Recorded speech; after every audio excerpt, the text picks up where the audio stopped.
I'm Jonathan Bullard, and I'm in conversation with Ben O'Connor.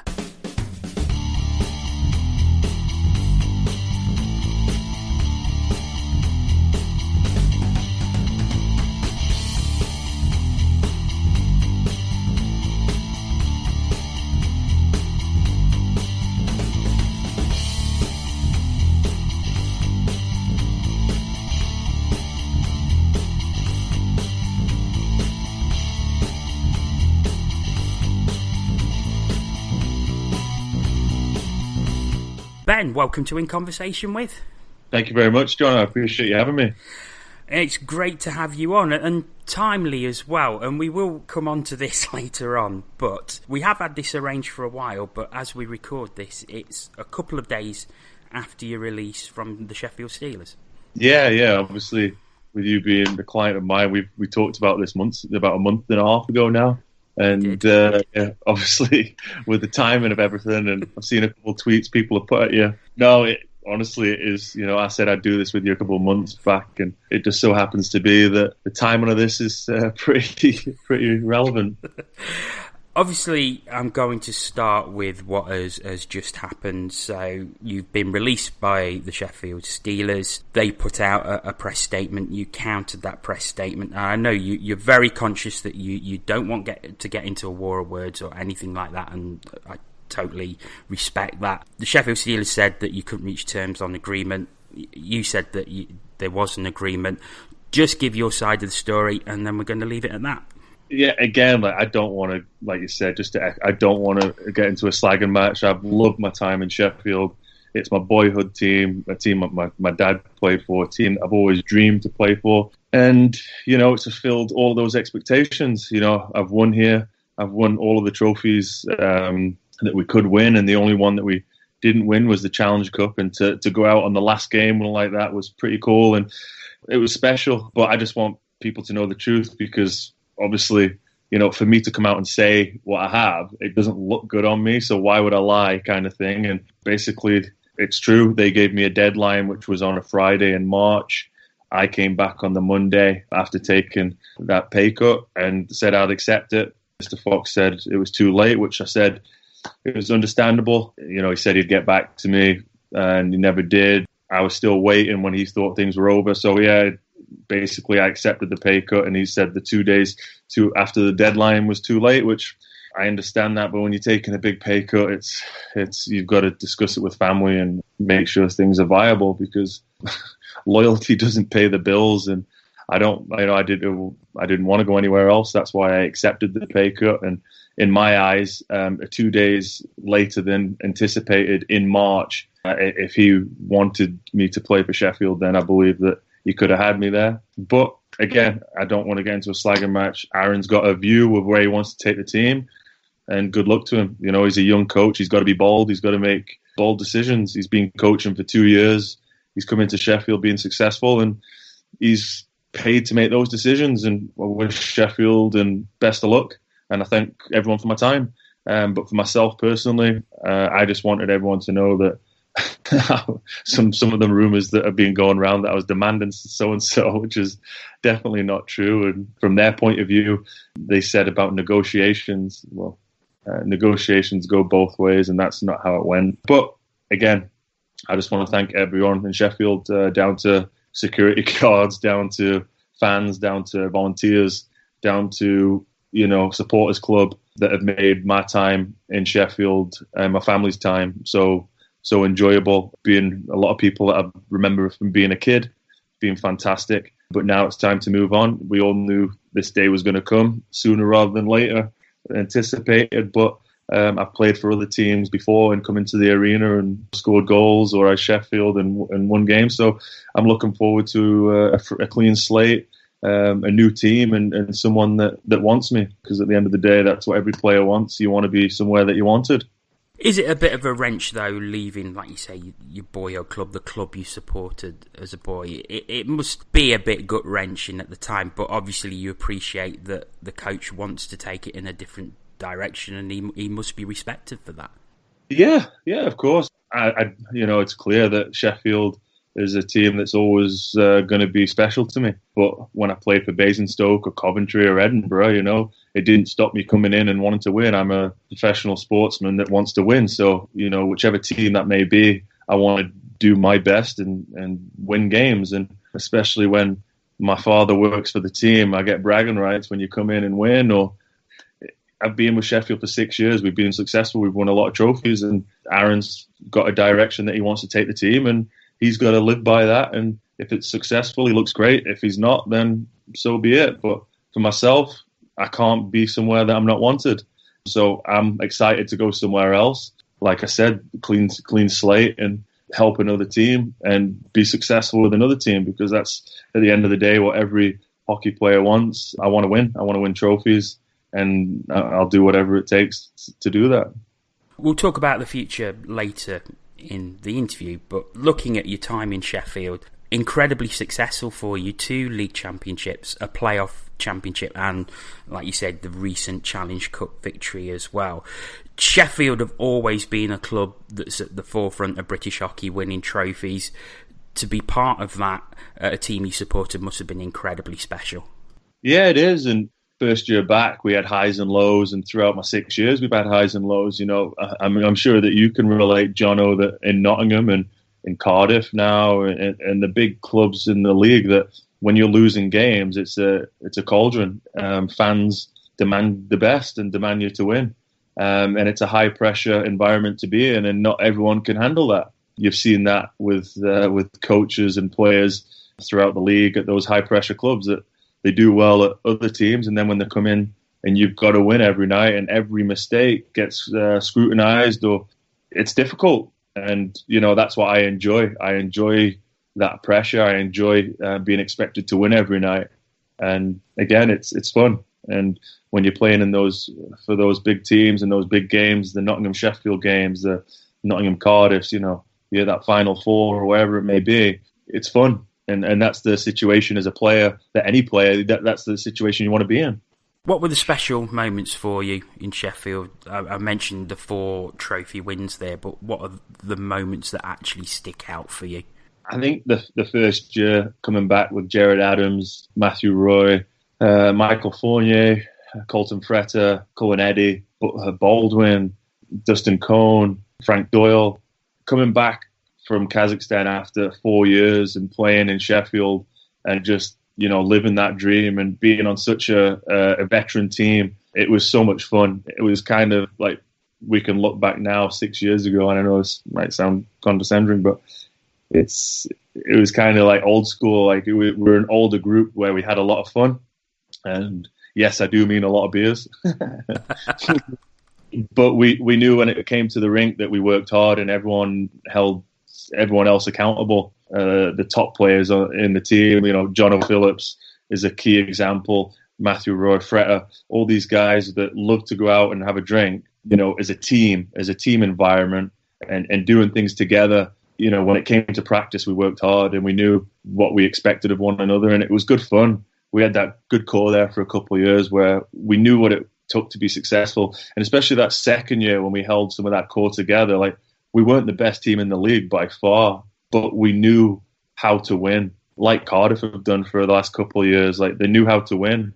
Even on nights that they weren't great, they knew how to win. And that's why I enjoyed the first couple of years back. We were just a lot of fun. And again, under Tomo, I enjoyed that. I mean, every year is special for its own way. And even when I went to Sweden and came back and the results weren't going our way and it was a difficult year, it was fun to be back in Sheffield. And it was fun to be in that different situation, because everyone's great when you're winning, but it's not until you're in the trenches and you're losing, it's when you see the true color of people and the true character of people. And that's how you really reflect and judge people, I think. So I've loved every year for its own individual reason, but obviously some more than others when you win trophies. You played for 4 different coaches during your 6 seasons at the Steelers. each with their own style, each with their own ideas, each with their own way of wanting to play. Does that make it difficult, or does it make it easier in that respect, in the fact that you have a different coach to impress? And is that more of a challenge, or is it a detriment? Yeah, it's a very, very good question, John. Especially when you get a new coach that comes in that maybe doesn't know the league, or when you're getting a coach that has his own way of thinking. You know, you look at Tom Barrasso, and his way was he knew what he had as a team, and he believed that the way that we were to play was to be the best to have any success of winning.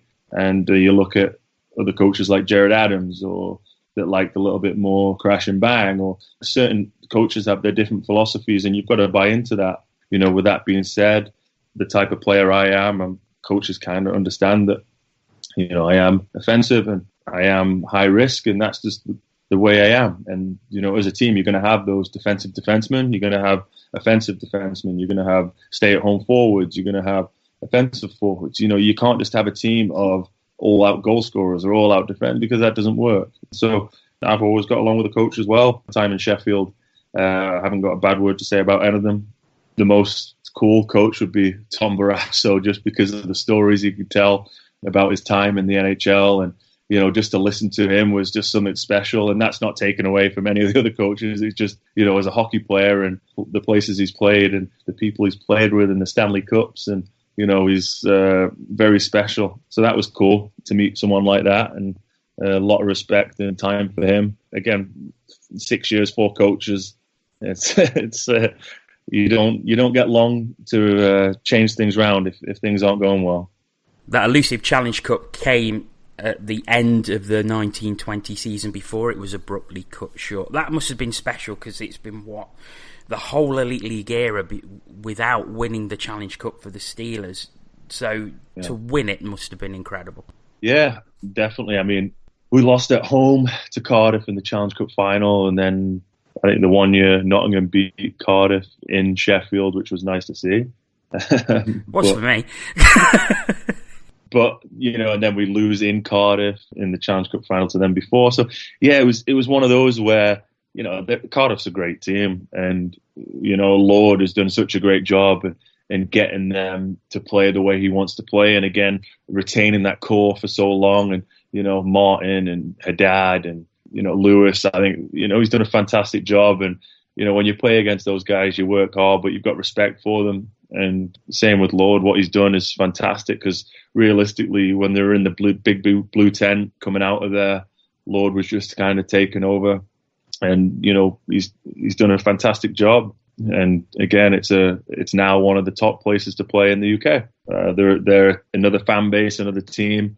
Kelman demands the best and demands to win. And that's what any player wants, as well as Nottingham, as well as Sheffield, as well as Belfast. You know, those top teams, they demand the best. And that's what you want to create. More teams like that is the better, because that makes the league better. We've seen it every year since I've been back 6 years. Now that every year the league's gone from strength to strength, because there's more teams that are pushing, more teams that are challenging for that top spot. And it's good to see. Just before we move on and to leave Sheffield, but I do want to ask you this. You mentioned it's a bit gut-wrenching to leave the club after 6 seasons for what they mean to you. But is it a little bit more gut-wrenching because of the situation and because the season was ended so abruptly, so you haven't really got that closure that maybe you would have done had the season been completed? Yes and no, but like deep down I knew it was kind of coming, because normally I sign my contracts like December, January time, and I was asking the same just to get that signed, and they were withholding that and say, oh, no, we'll just wait. We'll wait. Yeah, we'll get it done next week.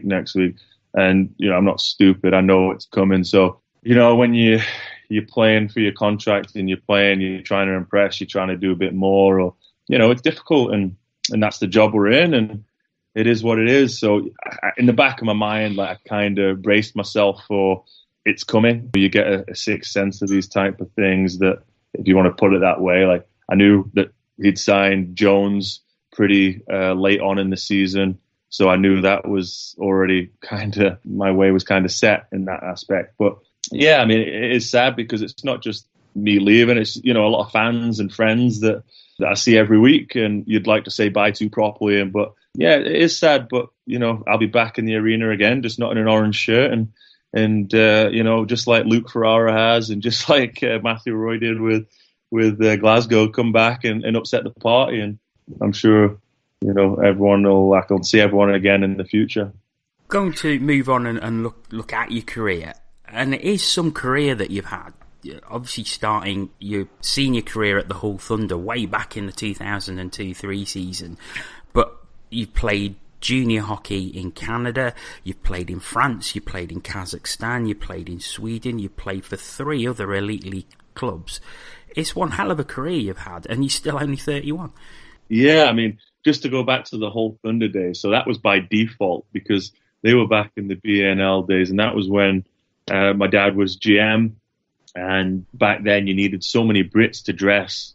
So the only times I got games was when they were playing up in Fife, or they were playing somewhere, far away where they couldn't get any local kids to play because they would have games of their own, and none of the parents were willing to drive them all the way up to Fife to sit on the bench for a couple of hours and all the way back. So they had to have X amount of British players dressed. So I remember the countless times that I'd play a game wherever it may be in the country, and then my old man would meet the bus and I'd sit on the bus, or he'd drive me all the way up to Fife and I'd sit there, and I don't think I ever got a shift, but it was good experience, and it was just good to see. It was good fun, and yeah, it was interesting. Because what would you have been, 14, 15 years old at that time?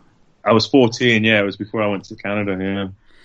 Obviously, that can't happen now because you have to be 16 to play seniors. But what sort of grounding did that give you? We often hear a lot about players who sit on the bench, but do you gain some experience by sitting in that environment with older and senior players? Well, I think there's a difference between sitting on the bench at 14 and getting experience rather than sitting on the bench at 20. And I think there's some prime examples being in the past in Sheffield. But for me at 14, I was just sitting, taking everything in. It was fantastic. And when I came back, I wanted to, my first professional, team was Basingstoke. And then halfway through the year when they had the money troubles, I went up to Edinburgh. But my first couple of years, I wanted to play on a team where I knew I was going to play and where I was going to give that opportunity, because that's where you are given the chance to shine and play against the best. I mean, when I was up in Edinburgh, we had 5-6D, and one of our D-men, Adam Steppersham, was a fighter, and he was a very good fighter. So he was in a lot of fights. So we'd literally have 5D for the majority of the time. And so that means the mistakes I made that I was still going to play, where, a team like Sheffield, if one of the younger guys goes out and he makes a mistake, he's not going to go out again. So what kind of confidence? Or he's not getting a shift until 5 minutes to go in the first period, where he sat there for the whole period. Or, the problem is the league is so important in this country. A coach can't risk putting kids out there to make a mistake, because every goal counts. You speak to coaches that are in Germany. I mean, I remember speaking to Corey at GB, and he said, yeah, during the season, once, we can afford to lose a couple games here and there, because the leagues, it's just about positioning for the playoffs. So he can play his young players. He can give them opportunities and chances, where over here you can't do that because the league's so important. So it is tough. And, for any young kids, I'd just say, go somewhere where you're going to play, because you don't improve by sitting on the bench. It is difficult. It is tough because everyone wants to play for the biggest and the best team, but it's okay until you're sitting on the bench. It's pretty miserable by after month 2 or 3 of sitting there and not contributing. Obviously, you've got the link to Sheffield through your dad, Mike O'Connor, who used to play for them. Was there ever a temptation to join Sheffield earlier in your career through that link, or was it never really an option? No, again, I wanted, I'm friends with Mopes, and obviously the stick he got in Nottingham because obviously who his dad is. And just for in the past, I didn't want any association with my dad and me being in Sheffield. I wanted Sheffield to want me rather than me want Sheffield, if that makes sense. Yeah. Perfect. I wanted to come in and be an impact player rather than come in and sit on the bench and pine and want to play. I wanted to come in and be that impact player straight away. I wanted like the amount of years when I was in Basingstoke, Coventry, people would say, "Oh, come play for Sheffield," but I knew I wasn't good enough yet, so I wanted to be coming in and making sure I'm playing a regular shift rather than sitting on the bench. You had a spell at Coventry, another spell at Edinburgh, and then made your way to Morzine in France before arriving in Kazakhstan for 4 seasons. Why Kazakhstan in particular after a season in France? So the year after I was in France, I went and lived in Canada with my aunt and uncle. I went and trained over there. I had a trainer, and like it was my year in France. Like it really made me open my eyes. Like when I'm not afraid to say it, my time in the UK before that, I was really overweight. I drank a lot. I was young. I was dumb. I was drinking a lot, partying, and didn't really take hockey too serious. And I joke with Nicky Sherlock, who is the physio in Coventry all the time at GB now, that when Tomo used to do weigh-ins in Coventry, I used to like beg her to take pounds off, because I was overweight. And back then I was just young and naive and I didn't take it that serious until I went to France. Everything kind of changed for me there. And then after that summer, I went and lived in Canada, got a trainer, and I got a message from an agent saying that they'd see me at the World Championships and, would you like to come to Kazakhstan? And at that point, I'd already like kind of agreed terms with Belfast. I agreed terms with Belfast for like 200 quid a week or something. And the conversation I had with my dad was like, do I go to Kazakhstan or Russia? I don't know anything, but it was a hell of a lot more money. It was good money. And I'm going to learn something new. And the style of play they play over there is a lot more wide open. And the regime over there is just absolutely wild. Like, it was like, what have I got to lose? I'm going to go over there. And you know what? If it works out, fantastic. If it doesn't, then you know what? I've always got the UK to fall back on. And I don't mean that in a bad term whatsoever. I mean, if you don't try it, then you don't know, right? So I accepted it. I was over there in Kazakhstan July 1st. And I tell you, it was unbelievable. I mean, I was the only person to speak English, except for Max Olov, who got drafted by Washington, and he lived in the next room next to me, like in the little hotel that we lived in. And it was a special experience. It was something that changed my life forever. It changed my hockey career forever. It changed my outlook on life forever. And despite what some people may say, it made me the person I am today. And some people like that, some people really don't, from what I read on Twitter. But yeah, I loved my time there. It was great, and it developed me as a hockey player. It made me see a different side of the game. It taught me a different side of the game. I mean, all we really see over here is the North American style. Now we're slowly getting a bit more European, but the Russian style was something fantastic, like the Russian training, the old school Russian training. I've been there July 1st, and for 6 weeks we wouldn't touch the ice, and it was wild. It was crazy, and a lot of stories to tell. And I loved my time. I absolutely loved my time in Kazakhstan. I hold my hands up and say, in school I wasn't the smartest person, but I taught myself Russian, and I loved it. And I would, again, I just loved my time there, and it just brings a smile to my face of all the memories. It was one of those areas where it was rumoured that a lot of British players may follow your lead and go to Kazakhstan. There was a lot of rumours around at the time. Do you feel that more British players should perhaps experience new horizons rather than maybe staying within the comfort zone of the Elite League? Definitely. But what I can say is that comes within, like that. It comes within that person. Like at the end of the day, like you can't make anyone go away. Like I've read stuff. I read everything online. I've got thick skin. I can take it. And when people say I come running home or this and that, like it's not just like that. I moved away at 14 years old, and I've been living away since I was 14, pretty much. And to spend a year in France, 4 years in Kazakhstan, back for a couple of years, and then obviously to Sweden for a little bit, and then back.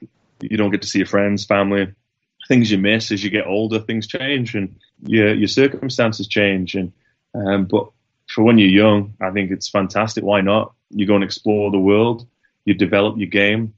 I mean, there's been a number of players, I mean, that have gone away, and I don't think some of the time it's because of the missing home to come home. I just think maybe they're not good enough. And I think if you're good enough and you can stick it, then go, because you're far better in Europe than you are sitting on the bench at an elite league team. Sam Duggan, he was in Sweden with the junior 20s in the elite playing over there, and that's fantastic experience. And seeing the setup out there and how they work is unbelievable. Just getting away and hockey as being your sole job at 17 years old, and just the ice time you get, you're playing against the best kids, and the training you get, the mentoring you get is top notch. And why wouldn't you do that? But at the same time, it's not for everyone, and it is difficult. But until that does happen, where we start getting players going away, or the system changes in the UK, then we always are going to be the nation of just up and down and floating around, and it won't change. Kazakhstan came calling again in 2018 when you had an opportunity of going to the KHL, and unfortunately that was taken away from you very shortly afterwards. So what happened there? Yeah, just had a cup of tea and then came home. Didn't even get there, Jono. And it was kind of, the high of getting promoted with GB is also the high that took me down almost, because so obviously with my time in Kazakhstan, and I played in the Kazakh league when I was there previous, and I did very well when I was there. I've set records of the best plus minus, most points for a D-man and whatnot. We had very good teams and we played well, and I made a lot of friends. And when we were in Hungary and we played the World Championships in Budapest a couple of years ago, obviously speaking to some friends on the Kazakh team and management that I knew, and they said, would you come back to Kazakhstan? And I said, of course, I loved my time there. I didn't want to leave. But again, things happen and you come home. And after the World Championships, we obviously get promoted. Kazakhstan don't go up. I get contacted by an agent. I had a good tournament. I got the best defenseman in the tournament, which is, it was a real honor for myself, because some of those D-men were fantastic. They play in the best leagues in Europe. And to get that honor was something special. And so I obviously signed the contract with Barry's Astana in the KHL, which I was really excited about. And the problem is with the Kazakh national team, their head coaches, GMs were also the head coaches and GMs of Barry's Astana. That was like their national team hub, which was in Astana, the capital. And because they didn't get promoted and went up, all their coaches, GMs, everyone got fired. And obviously my contract, the new coach, the new GM, didn't want to honor my contract. Again, it was just unfortunate. It's a shame, because I really wanted to go and prove that, not only I could play at that level, but also that British players can play at that level. I know that when I signed my contract, they also had, were looking at Jono Phillips, and they also had video on him. And when I spoke to Jono, I said, Jono, they actually want to see your video. Can you put him a video? He goes, I don't have a video. I'm like 36 years old. I'm not going anywhere. I don't have a video. I'm like, Jono, it's the KHL. Obviously it's good money. They want you. And they're like, all right. So he puts a video together, this and that. And then that happens with me. And he just laughs and said, yeah, I don't think they would have liked old John Boy in Kazakhstan. So, but again, it's just, I think, for us as a national team to get to where we have, like, there's got to be leagues and teams out there that want to take a punt on players. There's rumors of Ben Bounds going elsewhere, and obviously Liam Kirk's doing so well. It was like when France first went up and they got promoted, all their players scattered all over Europe to the top leagues, and they developed, and their young players developed, and that's how they've stayed up in the top flight for 12 years. And I think that's really what GB could really do with is, the young players scattering around the top leagues in Europe to really develop and really hone that national team as well, just like France did. You wasn't out of a job long after Kazakhstan. You went to Sweden to play for Leksands in the Allsvenskan, but was only there for 11 games. So what was the story there? Because you ended up coming back to Sheffield partway through the season. So what did happen in Sweden? Yeah, it was good. I mean, I loved my time in Leksand. The people there were fantastic. I mean, Swedish hockey is just something, it is surreal. And it is just like football in this country. It's unbelievable.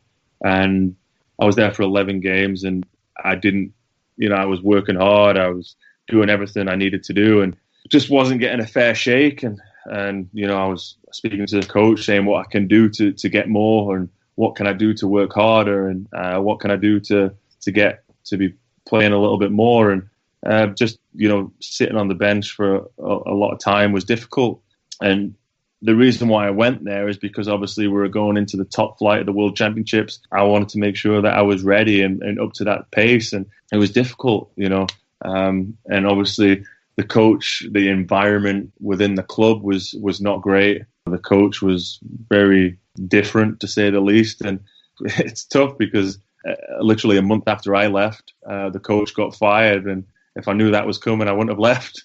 But and then, thankfully for Lexan, they got promoted to the SHL, which is fantastic because it's such a great town, such great people, and they are just salt of the earth people that I met there, and I can't thank them enough for what they did for me and my family, and the people in the town are just fantastic. And in hindsight, I wish I just stuck it out maybe a bit longer, but I was worried about my hockey career, thinking if it was to go on like that, then I'd be struggling for the national team, and I didn't want that to take place. And I wanted to play. I need to play to obviously progress in my career, and so that's why I came home. And thankfully, Lexan did what they did, and they went up, and I'm so happy for all the boys and everyone involved with that club.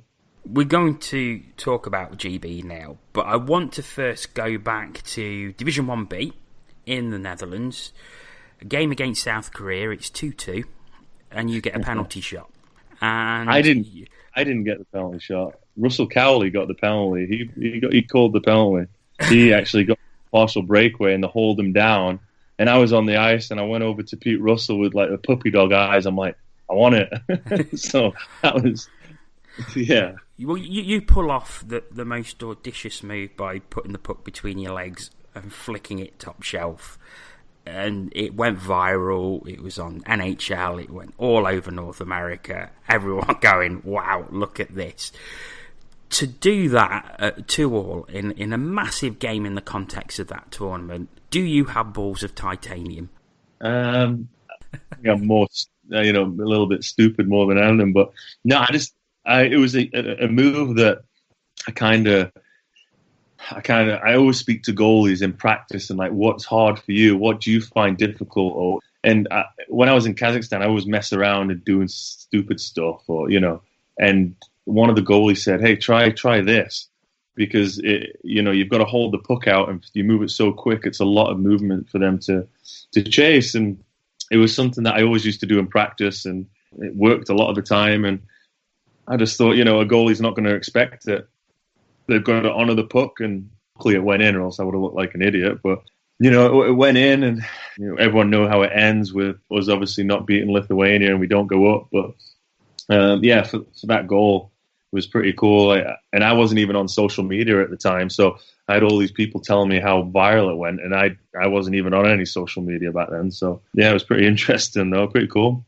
Obviously, the growth of the national team over those past 5 seasons, Pete Russell coming in, you go to the tournament in Belfast, still in Division 1B, win that by winning every game. That must have been special, especially being on home ice. Yeah, definitely. But I mean, it goes back further than Pete. I mean, I think Pete will even admit it. It started with Tomo, Paul Thompson, the foundations that he put in with the national team, with the manners that he put in and installed in, Jonah Phillips, and the older guys of David Clark, and the older guys of Lobby, and, guys that have passed down the helm, and, Tomo working so hard and for the national team, and what was installed when I first started with the national team, Rob Wilson, obviously Corey being a player and then a coach. And it just goes back from, not just from Pete, but it's been passed on from helm to helm. And like we're just talking about the Eindhoven tournament, the failure of that, and then going to Ukraine, failure of that. It was, it's tough, it's difficult. And I think that just all built us up, that back-to-back failure of Ukraine and Eindhoven, and then going into Belfast. It was like, right, this is our time. And I think if you watch the highlights back of those games, we dominated that whole tournament. Like that final game against Japan was just dominance. They weren't even anywhere close. It was like we were just like a man on a mission, and every game we were just determined that this was our time. It's in our country. We get the evening games. We're rested. We get our food. We get everything, and no one could touch us. And it was 2 years of frustration and failure that had been built into that tournament, and it was great to do it in front of our fans and the support we got. And then obviously going up to Budapest was something special. I mean, that Budapest tournament, you went in as the lowest seeds of that tournament and end up winning the gold medal. Was there any expectation that you could do that amongst the squad? Or was it a surprise? Or was it as the tournament went on and the results kept going your way, did you think, hang on a minute, we've got a chance here? Well, we used to joke and say, like, we're either going to win it or we're going to get absolutely hammered. Because that's the way GB is. Like, we don't do things half-arsed. Yeah, so we don't do things by halves. Like, either we go all out or we either flop big time. So it's... me and Jono talked about it a lot prior to the tournament. We laughed about it after, and we still do to this day. Like, we go in and we're playing Slovenia, the first game, who like the year and a half before was playing in the Olympics, and we just think, well, it's either going to go really good or really bad. And I think the realization of like where we were and the teams we were playing against was pretty big. And I think if you ask anyone on the team if they thought we were going to get promoted, I think, they would be lying to you. I think we were hoping just to stay up. I think that was our expectation. Just to stay up would have been fantastic, because everyone beats everybody in those groups. They're all good teams. Whereas in the group before, you have to win every game to pretty much go up. Whereas in the other group, I mean, look at Italy. They came up with us because we won in overtime. So it's wild, And then again, they stay up in the top group in a shootout. So it's crazy how things happen. And that first game against Slovenia, it was just an absolute whirlwind, and the emotions. And I think that just set us off on a good foot, and the belief that we can do it and we can play with these players and we are good enough. And then we got brought back down to earth when we played against Kazakhstan. But yeah, the results were positive for the rest of the tournament, but 2-0 down against Hungary. I think there's 12 minutes left, and then Rob Dowd scores. Then they have a penalty shot that Ben Bounce saves, and then Robert Farmer pops up with seconds to go. And the joy on the bench is there for all to see, for anyone who's seen that footage.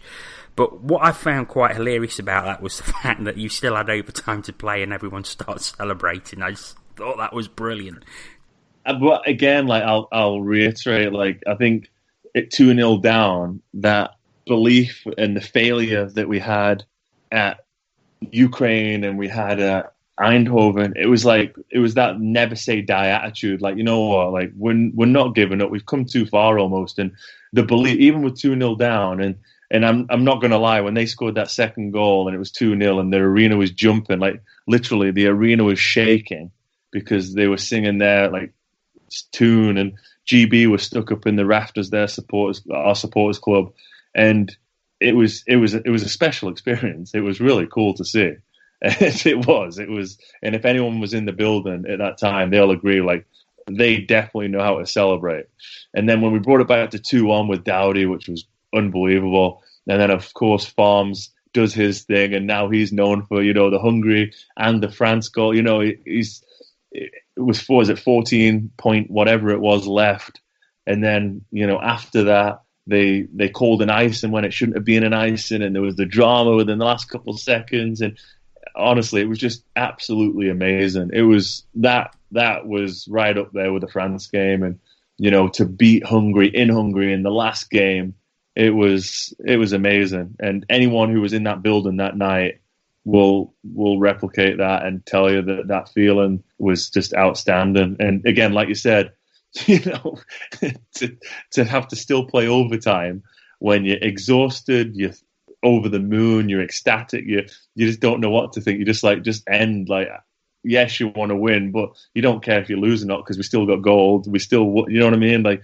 it's hard to carry on playing. And yeah, it was amazing. Then we go in the shootout, and Farm scored, I scored. It was unbelievable, and we win. So we had a great record in the tournament, and it was so fun. It was and even more fun to celebrate with the team after, and it was a great night. Of course, that gets you to the top table and the World Championships. How incredible was that? Did you find yourself having to pinch yourself at times with some of the teams you was playing, some of the players you was playing against, the likes of Canada, the likes of the USA? Despite the results leading up to that France game, it must have been great. Well, just a side note, Jono, like growing up, my dad used to tell me stories about how he played against Team Canada, and he played against the best, and they played in Pool A. And as a kid, I'd not really known what it meant, but seeing my dad, telling the stories about how he played against Team Canada, it's amazing. That's cool. And then when I came part of the national team system, and realizing how hard it is to get to that top flight, and realizing what an accomplishment it is something special.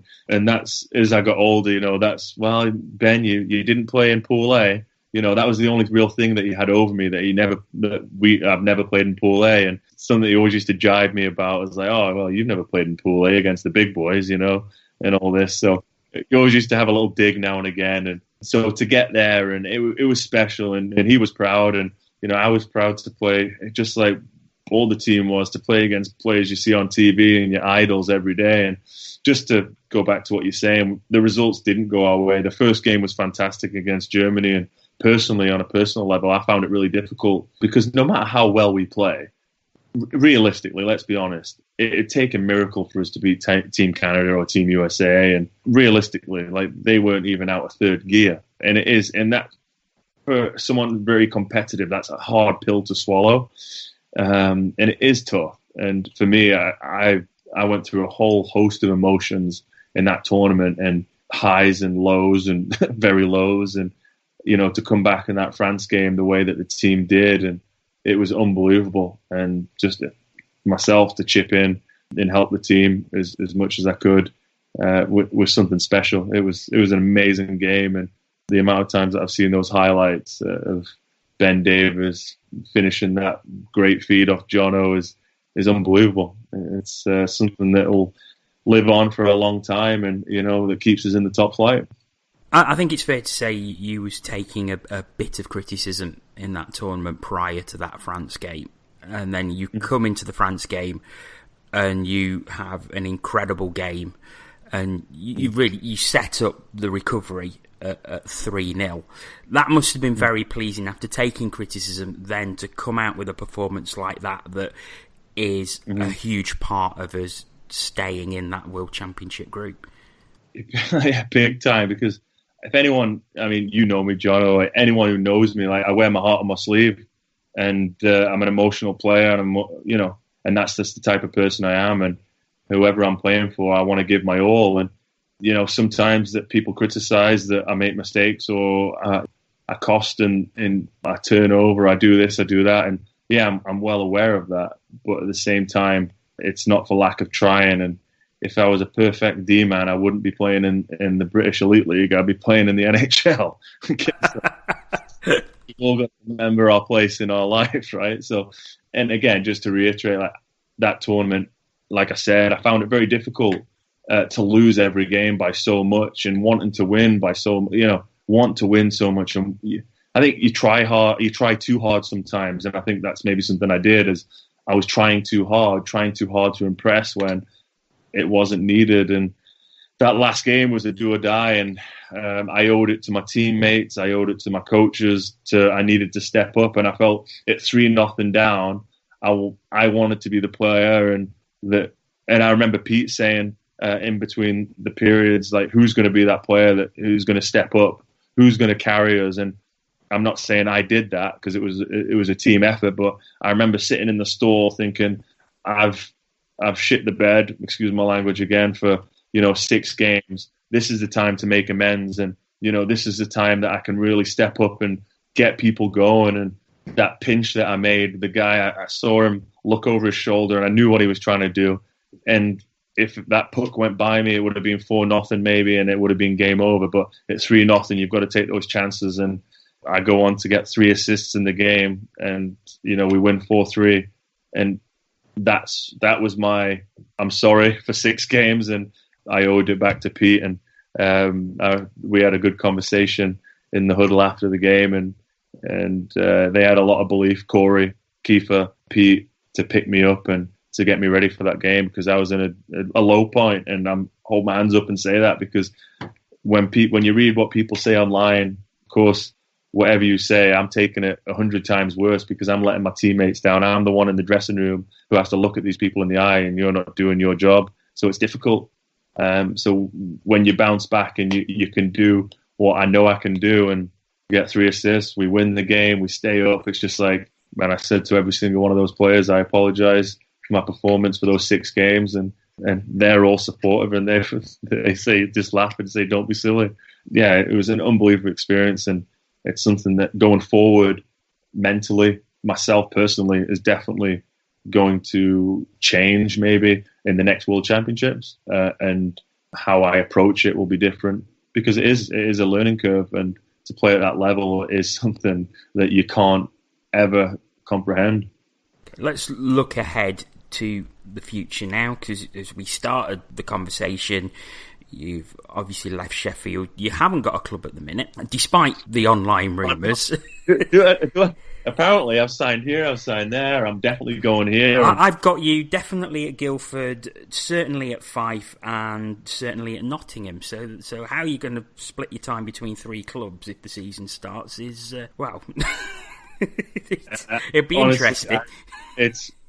We're sitting here, Jono, on Friday evening, the 3rd of July, and I can hand on heart say that I have not signed with anyone, because 95% of the teams in the league are taking the standpoint of they're waiting to see what the rules are, what's going to happen, when the league's going to start, what's the rule change is going to be, what's going to happen if the league's going to go ahead. So that's what 95% of the teams are saying. So I haven't had serious conversations with any other teams, because they're all saying the same thing, which is totally understandable. So I have no idea where I'm going, but if you listen to people online, then I'm definitely going to Guildford. Yeah, I mean, I do go to Guildford quite frequently, because one of my best friends lives there, Stuart Potts. His dad's my godfather, and Andrew Hemmings, close friends. Digger, who's the coach there, I've known for years. We go golfing all the time, but it doesn't mean that I'm going to go and play for him. If that was the case, then I would have been signed in Nottingham years ago, because I golf with Lax and Ollie all the time.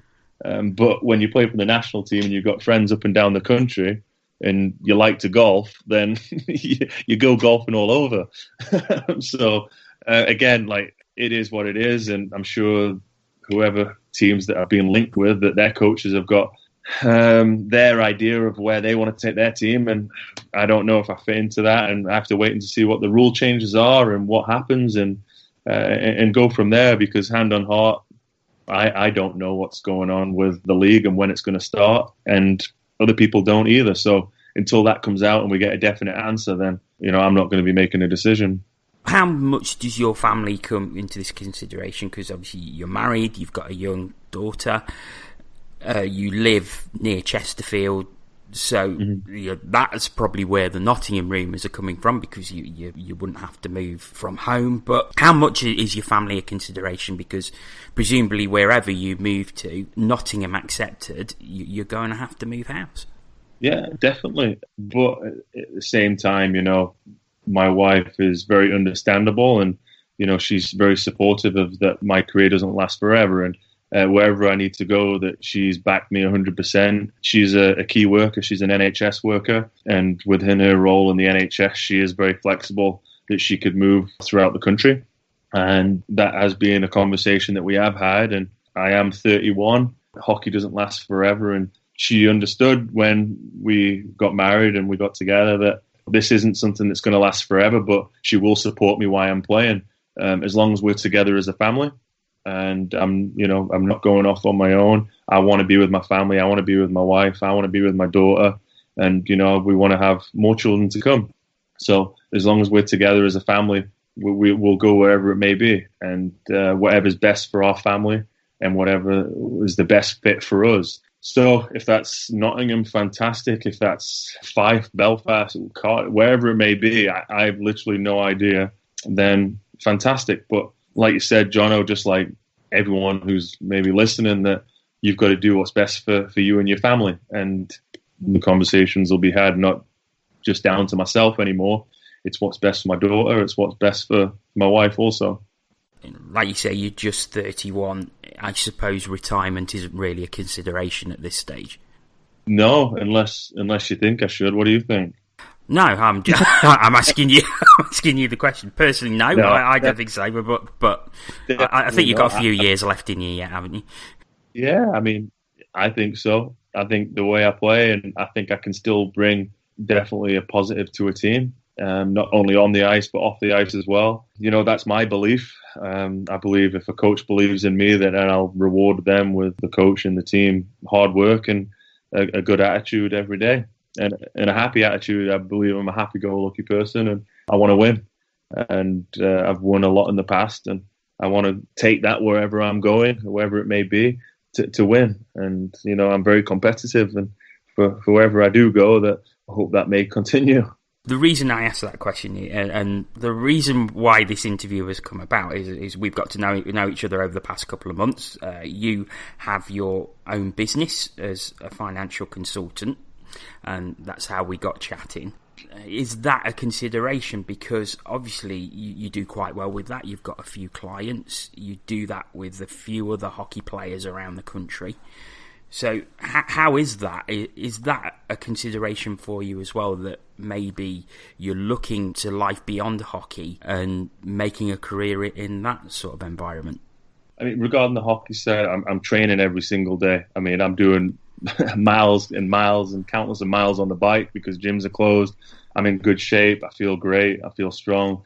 Regarding the financial side, Game Plan Financial, it's something that this opportunity got brought to me by Paul Sample, who used to play, and he wanted to give an opportunity to players that when they retire, what you're going to do, because hand on heart, I didn't know what I would do after hockey. And yeah, he came to us with this opportunity, and we've been going at it for about a year and a half now, and passed all my exams, and just over the moon. I love it. And I mean, you've been through the process with me, and I think it's safe to say that you were happy, you and Helen, and that we looked after you very well. And yeah, definitely. It's just given another string to my bow that it works alongside hockey very well, because we finish practice at 1:00, so I can get meetings in with clients in the afternoon. I can go and see clients in the afternoon.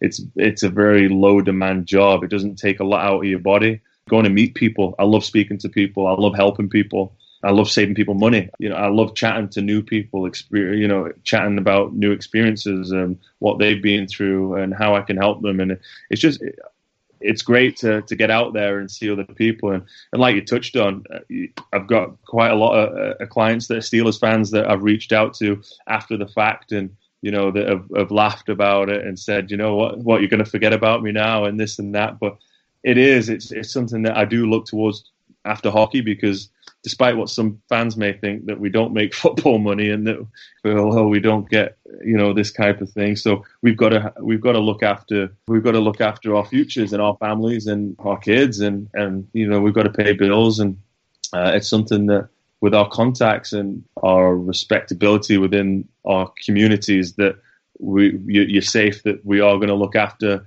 the individuals that we're dealing with, and that's where Game Plan Financial, that's where our MO is that you're dealing with someone that is respectable and trustworthy. And I've had a blast with it so far. I've met so many different people from different walks of life, and I look forward to meeting many more, and wherever I may go, and that may continue. But as far as I'm concerned about the hockey, I don't see that interrupting any time. My main job is a hockey player.